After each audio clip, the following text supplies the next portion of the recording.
नमस्कार. ग्रंथसुक्त सत्र 8वे. सूत्र पुस्तकांची पुस्तकं. सत्र 8वे. सूत्र पुस्तकांची पुस्तकं. ग्रंथसुक्तच्या या मालिकेमध्ये 8व्या सत्रामध्ये जेव्हा पुस्तकांची पुस्तकं हे सूत्र धरून व्हिडिओ करत होतो त्यावेळेला आपल्या प्रत्येकाच्या प्रत्यक्ष आयुष्यामध्ये एक वेगळंच पुस्तक आपण दररोज वाचत असतो आणि ते खरं सांगायचं म्हणजे एका वेगळ्या अर्थानं पुस्तकांची पुस्तकं असतं, असं काहीतरी गमतीचा विचार मनामध्ये आला. आपल्या प्रत्येकाच्या प्रत्यक्ष वैवाहिक आयुष्यातलं असं पुस्तकांचं पुस्तक म्हणजे बायको. मस्करीचा भाग सोडू, पण खरं सांगायचं म्हणजे जसं आपल्या आयुष्यामध्ये पहिल्यांदा सगळ्यात पुस्तक कधी हातात पडलं, हे जसं त्याच्यावरती आपण पुस्तकांमध्ये किती रमतो हे अवलंबून असतं, तसं आयुष्यात आपण कधी प्रेमात पडलो. मी गमतीने म्हणतो तसं हल्लीच्या बालविवाहाच्या काळामध्ये प्रत्यक्षात प्रेमाचा मीटर केव्हा पडला याच्यावरती ही बायको आणि आपलं नातं अवलंबून असतं का, असा विचार करावा लागतो. कारण पुस्तकं काय किंवा बायको काय, अतिपरिचयात अवज्ञा असं होण्याची शक्यता फार मोठ्या प्रमाणावर असते.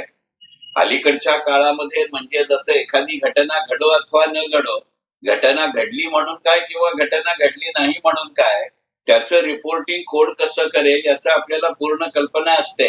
एखादी घटना घडणं किंवा न घडणं यातनं दुसऱ्या दिवशीचा लोकसत्ता काय म्हणेल, मुंबई तरुण भारत काय म्हणेल, सकाळ काय म्हणेल, महाराष्ट्र टाइम्स काय म्हणेल, मुंबई तक काय म्हणेल, एबीपी माझा काय म्हणेल आणि एनडीटीव्ही काय म्हणेल हे आपल्याला माहिती असतं.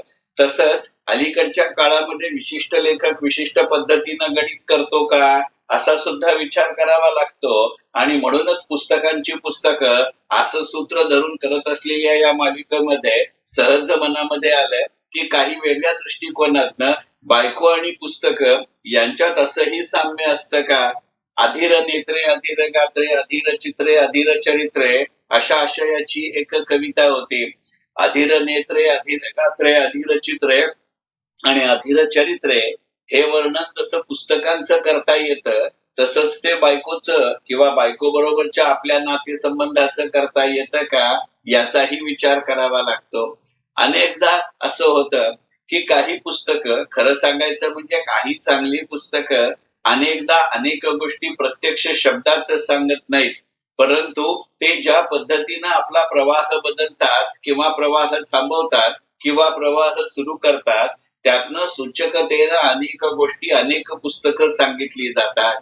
लघुनिबंध आणि नाट्यछटा यांच्याविषयी नेहमीच असं म्हटलं जातं की त्या अपूर्णतेतली एक गमतीची गोडी असते.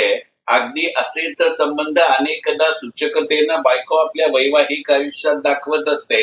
याचा जर विचार करायचा झाला तर बायको नावाचं पुस्तकांची पुस्तकं हे गणित फार वेगळं असतं हे मनामध्ये येतं. आणि मग अशा पद्धतीनं बायकोकडे पुस्तकांचं पुस्तक म्हणून पाहायचं असेल तर दोन पुस्तकातले वेगळे प्रसंग माझ्या मनामध्ये येतात. आणि ते म्हणजे एक पहिला प्रसंग, आपल्यापैकी अनेकांनी ते पुस्तक नक्की वाचलंय आणि ते म्हणजे रणजित देसाई यांचं स्वामी. त्या स्वामी या कादंबरीमध्ये रणजित देसाईंनी हा प्रसंग प्रत्यक्षात घडला असेल किंवा नसेल, पण प्रचंड मोठ्या ताकदीनं रंगवलाय.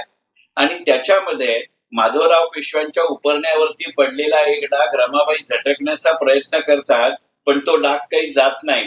माधवरावांना सदरेवरती जाण्याची घाई असते आणि त्याला उद्देशून, परंतु वेगळ्या पद्धतीनं माधवराव रमाबाईंना असं म्हणतात की अहो, आमच्या उपरण्यावरती जे डाग विसरावेत असे अनेक डाग पडलेले आहेत.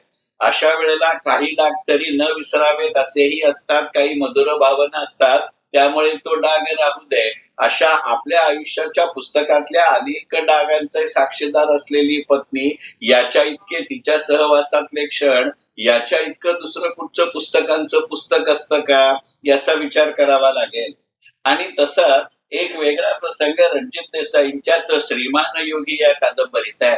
स्वामी या पुस्तकामध्ये जसं माधवराव आणि रमाबाईंच्या या आयुष्यातल्या त्यांच्या नवथर काळामधला हा प्रसंग आहे, तसाच श्रीमान योगीच्या पहिल्या खंडामधल्या सईबाईंच्या नुकत्याच लग्न झाल्यानंतरच्या काळातल्या शिवाजी महाराजांच्या आयुष्यातला एक प्रसंग रणजित देसाई निदान त्या कादंबरीमध्ये रंगवतात.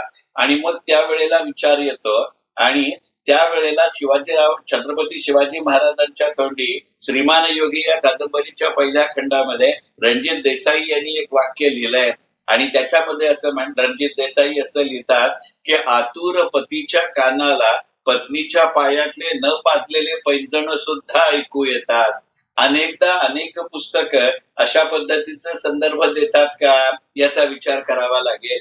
अगदी आत्ताचं उदाहरण घ्यायचं झालं तर ग्रंथसूक्त या मालिकेमध्ये आपण इस्रायल हे सूत्र धरून काही पुस्तकांचा विचार केला. त्यातल्या ओमार बार्टोच्या इस्रायल व्हॉट वेंट रॉंग या पुस्तकाचा विचार करताना मी असं म्हटलं की बार्टो आता नेमकं इस्रायलच्या बाजूने लिहितोय, इस्रायलच्या विरुद्ध लिहितोय याचा सुगावा न लागू देता तटस्थपणाचा आव आणत अनेक गोष्टी करत जातो. मग ही अशा पद्धतीचा आव आपल्या मनातला भाव आणि त्याचा प्रभाव किंवा अभाव दाखवण्यासाठी पुस्तकं आणि बायको वापरत असतात का याचा विचार करावा लागतो. खरं सांगायचं म्हणजे त्याच्याही पेक्षा महत्वाचं म्हणजे सूचक आणि दीर्घ याचा नेमका संयम म्हणजे पुस्तकांची पुस्तकं आणि याचा नेमका संगम म्हणजे बायको. मनपूर्वक धन्यवाद. ग्रंथसूक्त.